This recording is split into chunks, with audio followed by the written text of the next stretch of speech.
वहां सोने का एक शिव मंदिर बना दिया। सदियां बीत गईं, राजा इस दुनिया से चला गया और अब उस मंदिर का रास्ता सिर्फ एक आदमी जानता है। वहां कोई नहीं पहुंच सकता। ऐसा क्या? अगर अपनी जान की सलामती चाहते हो तो अपने आप को मेरे हवाले कर दो।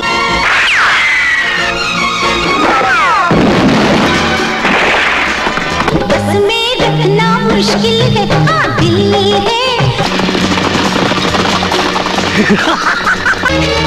मैं तुम्हें मरने नहीं दूंगा।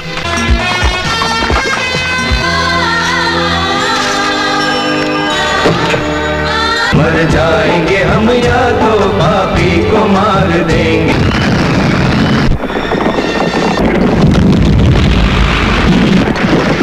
ज़लज़ला 1998 या 99 के आसपास का वक्त था जब अलसाई हुई सुबह में हम सारे कजिन्स सोकर उठते हैं, जो रात में पूरे छत पर लाइन से गद्दे बिछाकर सोए हुए थे। और सुबह सुबह चिड़ियों के चहचहाने की आवाज आई और सूरज दादा निकले। बिना किसी टेंशन के, पूरे दिन का कोई भी फिक्स शेड्यूल नहीं, जहां घूमने जाना है वहां चले जाओ, जो खाना है वो खा लो और पूरे दिन जो करना है वो करते रहो। घर के पास से ही एक नदी भी निकलती थी और सुबह सुबह हमारा ये रूटीन था कि नदी में नहाकर घर वापस आते थे और बस फिर हो जाती थी टीवी चालू। और टीवी पर किसी भी चैनल पर रैंडमली कोई सी फिल्म हमें आती मिल जाती तो हम उसको देखने लगते। और फिल्म देखने का मजा ऐसे ग्रुप में ही आता है। फिल्म भले ही कैसी भी हो लेकिन आप उसको एंजॉय कर ही लेते हो। तो कुछ ऐसे ही एक दिन मैंने टीवी पर आती हुई फिल्म ज़लज़ला को देखा था। हालांकि ये फिल्म मैं पूरी नहीं देख पाया था, आधी फिल्म देखते टाइम पर ही लाइट चली गई। उन दिनों अक्सर लाइट जाने की समस्या काफी बनी हुई थी और जब इन सबको यहाँ पर ये सोने का मंदिर मिलता है और उसी समय हमारी लाइट चली गई। हालांकि यहाँ तक ये फिल्म देखने के बाद हम लोग बहुत ज्यादा एक्साइटेड हो गए थे कि आखिर अब ये सोने का मंदिर मिल गया है और अब आगे क्या होगा। लेकिन उस समय ना तो इतना इंटरनेट अवेलेबल था और यूट्यूब तो था ही नहीं, इस वजह से हम ये फिल्म उस समय नहीं देख पाए।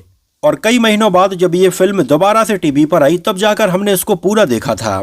तो फिल्म ज़लज़ला से जुड़ी हुई मेरी कुछ बहुत ही खास यादें हैं और ये फिल्म आज भी मेरे दिल के बहुत करीब है। लेकिन गौर करने वाली बात यह है कि फिल्म में बड़े से बड़े स्टार होने के बावजूद भी ये फिल्म उस समय बॉक्स ऑफिस पर कुछ खास नहीं चल पाई थी। जबकि फिल्म के ऊपर अच्छा खासा पैसा खर्च किया गया था, प्रोडक्शन वैल्यू भी बहुत हाई थी। यहाँ तक कि फिल्म रिलीज होने के पहले इसका प्रचार प्रसार तो उस समय रेडियो पर इतना ज्यादा किया जा रहा था कि फिल्म को उस समय 1975 में आई ब्लॉकबस्टर फिल्म शोले से भी बड़ी फिल्म बताया जा रहा था। इस वजह से लोगों की एक्सपेक्टेशन भी फिल्म से बहुत ज्यादा हो गई थी। लेकिन फाइनली जब ये फिल्म सिनेमा घरों में रिलीज हुई तो 2-3 दिन के बाद ज्यादा नहीं चल पाई। और इसके पीछे एक बड़ा रीजन ये था कि ये फिल्म लगभग शोले के बाद ही स्टार्ट हो गई थी, लेकिन इसको बनने में लगभग 10 साल से ज्यादा का समय लग गया। जहां इस दौरान कई बार फिल्म की स्टार कास्ट भी बदलती रही और कई बार तो फिल्म के डायरेक्टर को भी बदला गया। इस वजह से कहीं ना कहीं ये फिल्म लोगों के दिलों से उतनी ज्यादा कनेक्ट नहीं हो पाई थी। जहां ये फिल्म सिनेमा घरों में रिलीज हुई थी 1988 की तपती गर्मियों में 13 मई के दिन।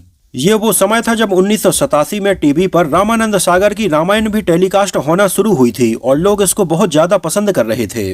और 1988 में B.R. चोपड़ा की महाभारत उस समय टेलीकास्ट होने वाली थी, जिससे उस समय धीरे धीरे लोगों के बीच में टीवी का क्रेज काफी होने लगा था और लोग कई सीरियल्स देखना पसंद करने लगे थे। तो ऐसे में लेट 80s में बॉक्स ऑफिस का हाल कुछ ऐसा हो गया था कि बहुत ज्यादा फिल्में नहीं चल पा रही थीं।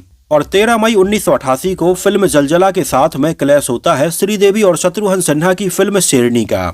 जहां ज़लज़ला और शेरनी इन दोनों ही फिल्मों में हमें शत्रुघ्न सिन्हा नजर आए थे, लेकिन ये दोनों ही फिल्में बॉक्स ऑफिस पर नहीं चल पाई थीं। उन दोनों बॉक्स ऑफिस का हाल कुछ ऐसा था कि इसके लगभग एक हफ्ते पहले ही 6 मई के दिन रामसे ब्रदर्स की एक लो बजट हॉरर फिल्म वीराना भी रिलीज हुई थी, जिस फिल्म को लोग काफी देखना पसंद करने लगे थे। इसके मैटिनी शो, आफ्टरनून शो सब हाउसफुल जा रहे थे। और इसके एक हफ्ते पहले ही आमिर खान और जूही चावला की एक नए जमाने की फिल्म कयामत से कयामत तक भी रिलीज हुई थी, जिसको उन दोनों यंगस्टर्स काफी पसंद कर रहे थे। और फिल्म ज़लज़ला थोड़ी पुराने टाइप की फिल्म थी, तो कुछ ये भी रीजन रहे फिल्म ज़लज़ला के ना चलने के पीछे। हालांकि इसमें हमें नजर आए थे धर्मेंद्र, शत्रुघ्न सिन्हा, राजीव कपूर, अनीता राज, किमी काटकर, विजेता पंडित, डैनी डेंगजोंगपा और रति अग्निहोत्री। फिल्म की कहानी और स्क्रीन प्ले तैयार किया था सचिन भौमिक ने और डायरेक्शन की कमान संभाली थी हरीश शाह ने। और फिल्म को हरीश शाह के ही भाई विनोद शाह ने अपनी प्रोडक्शन कंपनी पार्थ प्रोडक्शंस के बैनर तले प्रोड्यूस किया था।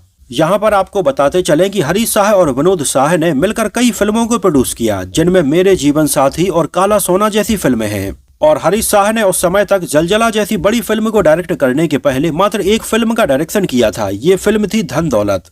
और फिल्म जलजला के फ्लॉप हो जाने के बाद आगे चलकर उन्होंने अपने करियर में मात्र एक और फिल्म का डायरेक्शन किया। ये फिल्म थी अब इंसाफ होगा, और ये फिल्म भी कुछ खास नहीं चल पाई। और हरीश शाह और विनोद शाह ने अपने करियर की आखिरी फिल्म प्रोड्यूस की थी सनी देओल की जाल द ट्रैप। इसके बाद से ही इन दोनों ने ना ही किसी फिल्म को डायरेक्ट किया और ना ही किसी फिल्म को प्रोड्यूस किया। और आगे चलकर साल 2020 में उनके गले के कैंसर की वजह से मृत्यु हो गई थी। फिल्म जलजला का म्यूजिक कंपोज किया था R.D. बर्मन साहब ने, और उस समय के हिसाब से फिल्म का म्यूजिक भी काफी कमजोर रहा। और ये भी कहीं ना कहीं फिल्म के फ्लॉप होने के पीछे एक बड़ा रीजन रहा, क्योंकि अच्छी फिल्मों में उस समय अच्छे अच्छे गाने सुनने के लिए मिल रहे थे।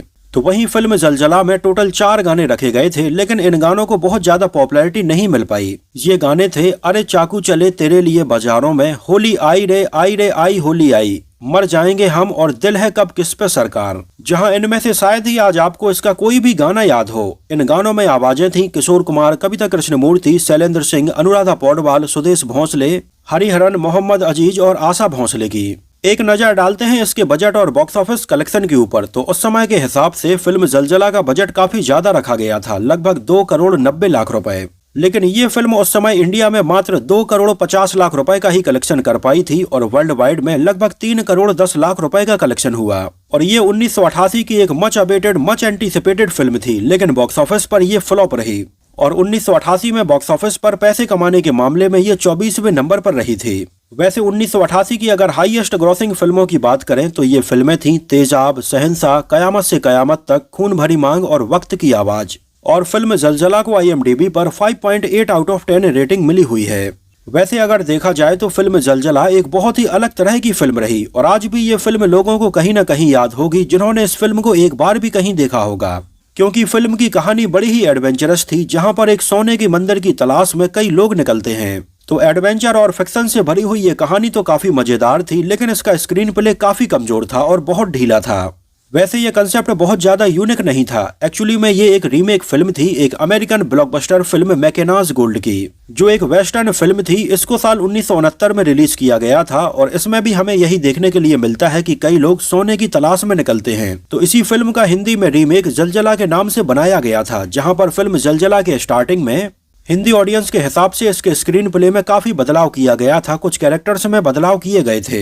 लेकिन अगर आप नोटिस करेंगे तो मैकेनाज गोल्ड का जो क्लाइमैक्स हमें देखने के लिए मिलता है, उसको सेम टू सेम फिल्म जलजला में रखा गया था, जहां ये सारे लोग सोने की तलाश में निकलते हैं और एक पहाड़ के ऊपर बहुत बड़ी चट्टान से उन्हें इशारा मिलता है कि सोना आगे की तरफ है।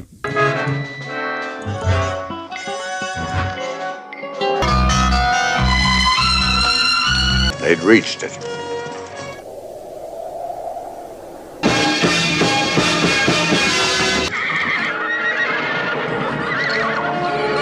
Come on!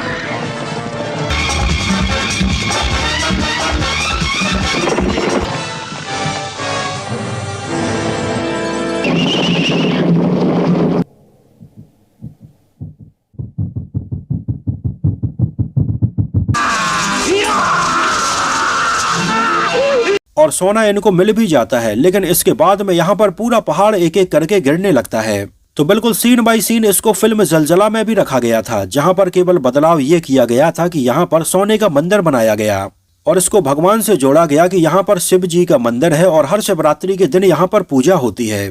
तो ये सारी चीजें इंडियन ऑडियंस के हिसाब से इसमें चेंज करके रखी गई थी। वैसे अगर आपने ये अमेरिकन फिल्म मैकेनाज गोल्ड नहीं देखी है तो इसको आप एक बार जरूर देखना, ये बेहतरीन फिल्म थी। इसके बाद आगे चलकर एक बार फिर से कुछ इसी थीम पर आमिर खान और जूही चावला की फिल्म दौलत की जंग भी बनी थी, जिसमें हमें देखने के लिए मिलता है कि ये दोनों एक दूसरे से प्यार करते हैं और ये दोनों खजाना ढूंढने वाली 2 गैंग्स में फंस जाते हैं। तो ये भी कहीं ना कहीं मैकेनाज गोल्ड से ही इंस्पायर्ड थी। उस समय जब रेडियो पर फिल्म जलजला का प्रमोशन स्टार्ट हुआ तो हमें अक्सर अमीन सयानी की आवाज में एक लाइन जरूर सुनने के लिए मिलती थी, जब वो बोलते थे, आ रहा है शोले से भी बड़ा शाहकार, देखिए जलजला। धर्मेंद्र, शत्रुघ्न सिन्हा और डैनी जैसे दमदार कलाकारों के साथ देखिए अनीता राज, किमी काटकर और विजेता पंडित की अदायगी। ऐसा जलजला आपने इसके पहले कभी नहीं देखा होगा। वैसे आपको बता दें कि इसके मेकर्स ने साल 1975 में आई फिल्म शोले के बाद साल 1978 से फिल्म के ऊपर काम करना शुरू कर दिया था और ये लोग किसी भी कीमत पर उस समय फिल्म को शोले से बड़ा और यादगार बनाना चाहते थे और इसके लिए उन्होंने कोई भी कसर नहीं छोड़ी। अब चूंकि ये वेस्टर्न टाइप की फिल्म होने वाली थी तो सबसे पहले इसमें धर्मेंद्र वाले रोल के लिए फिरोज खान को अप्रोच किया गया था, जिनके साथ इसके पहले हरीश शाह ने काला सोना नाम की फिल्म बनाई थी और उसमें भी फिरोज खान साहब ऐसे ही वेस्टर्न लुक में नजर आए थे और ये लोगों को काफी पसंद भी आया था। तो उस समय फिल्म जलजला में फिरोज खान के फाइनल हो जाने के बाद शत्रुघ्न सिन्हा वाले रोल के लिए संजीव कुमार को अप्रोच किया गया, लेकिन उस समय बाकी स्टार कास्ट के लिए सिलेक्शन नहीं हो पा रहा था और फिल्म को स्टार्ट होने में काफी समय लग गया, जहां कई बार तो इसके सीन्स में भी बदलाव किया जाता रहा और स्क्रीन प्ले भी बिल्कुल फाइनल नहीं हो पा रहा था। उस समय फिल्म का डायरेक्शन जाने माने डायरेक्टर नरेंद्र बेदी करने वाले थे, जिन्होंने अपने करियर में इसके पहले कई बेहतरीन फिल्में बनाई हैं, जिनमें खोटे सिक्के, रफू चक्कर, महाचोर और कच्चे हीरे जैसी फिल्में शामिल हैं। लेकिन वो फिल्म जलजला को स्टार्ट कर पाते कि आगे चलकर 1982 में उनकी मृत्यु हो गई। यहाँ पर आपको बताते चलें कि नरेंद्र बेदी के द्वारा डायरेक्ट की गई उनके करियर की सारी फिल्में हिट रही थीं। उनके करियर की मात्र एक फिल्म फ्लॉप रही थी। ये फिल्म थी आखिरी संघर्ष, जो उनकी मृत्यु के लगभग 15 साल बाद रिलीज हुई थी। तो उस समय फिल्म जलजला के ओरिजिनल डायरेक्टर की मृत्यु हो जाने के बाद एक बार फिर से ये फिल्म डिले हो गई और इसके लिए किसी नए और अच्छे डायरेक्टर की तलाश की जाने लगी, लेकिन किसी से भी बात नहीं बन पा रही थी। और आगे चलकर हुआ ये कि साल 1985 में संजीव कुमार की भी मृत्यु हो गई। इसके अलावा उस समय फिरोज खान भी अपनी फिल्म जांबाज बनाने की तैयारी कर रहे थे, इस वजह से वो भी इसके लिए अपडेट्स नहीं दे पा रहे थे। इस वजह से एक बार फिर से फिल्म जलजला पूरी तरह से लड़खड़ा गई और कई सालों के लिए डिले हो गई। और फाइनली इसके डायरेक्शन की कमान इसके प्रोड्यूसर हरीश शाह ने संभाली और उन्होंने ये डिसाइड किया कि अब वही इसका डायरेक्शन करेंगे। और इसकी स्टार कास्ट में भी काफी तब्दीली हो गई, जहां फिरोज खान वाले रोल में अब धर्मेंद्र आ गए और संजीव कुमार वाले रोल में शत्रुघ्न सिन्हा आ गए। डैनी अपने रोल में एज इट इज रहे, लेकिन इसके अलावा इसमें एक तीसरे एक्टर राजीव कपूर को भी ऐड किया गया, जो किरदार मैकेनाज गोल्ड में नहीं था, लेकिन इसको अलग से इसमें ऐड किया गया था। एक्चुअली उस समय लोग मल्टी स्टारर फिल्में ज्यादा देखना पसंद कर रहे थे, इसी वजह से राजीव कपूर के रोल को इसमें जोड़ा गया। कुछ इसी तरह से जैसे कि साल 1987 में आई धर्मेंद्र शत्रुघ्न सिन्हा की फिल्म लोहा में शशि कपूर के बेटे करण कपूर को जोड़ा गया था और उस समय फिल्म लोहा सुपर डुपर हिट रही थी। हालांकि राजीव कपूर के ऊपर इस समय तक फ्लॉप एक्टर का टैग लग चुका था। उनके करियर की एकमात्र फिल्म सुपर हिट रही थी राम तेरी गंगा मैली। इसके अलावा ज्यादातर फिल्में फ्लॉप रही थीं। और उस समय जलजला जैसी बड़ी फिल्म से राजीव कपूर के जुड़ने के बाद वो बहुत ज्यादा एक्साइटेड थे कि इस फिल्म के बाद उनके करियर की दशा बदल जाएगी, लेकिन ऐसा नहीं हुआ। ये फिल्म बॉक्स ऑफिस पर धाराशायी हो गई और इसी के साथ राजीव कपूर का करियर भी धाराशायी हो गया था। उस समय फिल्म के बॉक्स ऑफिस पर न चलने के पीछे एक बड़ा रीजन ये भी रहा कि साल 1987 में आई फिल्म लोहा से ये काफी मिलती जुलती थी, जहां इन दोनों ही फिल्मों में धर्मेंद्र और शत्रुघ्न सिन्हा की जोड़ी हमें देखने के लिए मिली थी और इन दोनों ही फिल्मों की थीम भी काफी हद तक सिमिलर थी। और उस समय धर्मेंद्र और शत्रुघ्न सिन्हा की जोड़ी लोग कई फिल्मों में देखकर कहीं न कहीं बोर भी हो गए थे। जैसे इन दोनों ही फिल्मों के अलावा ये दोनों हमें जीने नहीं दूंगा और आग ही आग जैसी फिल्मों में भी नजर आए, जहाँ आग ही आग में तो इन दोनों के अलावा डैनी भी नजर आए थे। इसमें धर्मेंद्र के अपोजिट रति अग्निहोत्री को साइन किया गया था, शत्रुघ्न सिन्हा के अपोजिट किमी काटकर को और राजीव कपूर के अपोजिट विजेता पंडित को साइन किया गया था। लेकिन उस समय फिल्म जलजला कहीं न कहीं विजेता पंडित की वजह से भी काफी डिले होती जा रही थी, जहां उस समय फिल्म जलजला की मेकिंग के दौरान ही विजेता पंडित की शादी की चर्चाएं काफी जोरों शोरों पर हो रही थीं। तो इसको देखते हुए उस समय फिल्म के मेकर्स ने विजेता पंडित से एक कॉन्ट्रैक्ट साइन करवाया था कि जब तक ये फिल्म बनकर तैयार नहीं हो जाएगी वो प्रेग्नेंट नहीं होंगी। और ये उस समय उनके साथ में हुआ एक बहुत ही अजीबोगरीब कॉन्ट्रैक्ट था, जहां इस कॉन्ट्रैक्ट में ये भी लिखा गया था कि अगर वो फिल्म की मेकिंग के दौरान प्रेग्नेंट हो जाती हैं तो फिल्म का पूरा पैसा उन्हें भरना होगा। और उस समय विजेता पंडित ने ये कॉन्ट्रैक्ट साइन भी कर लिया था।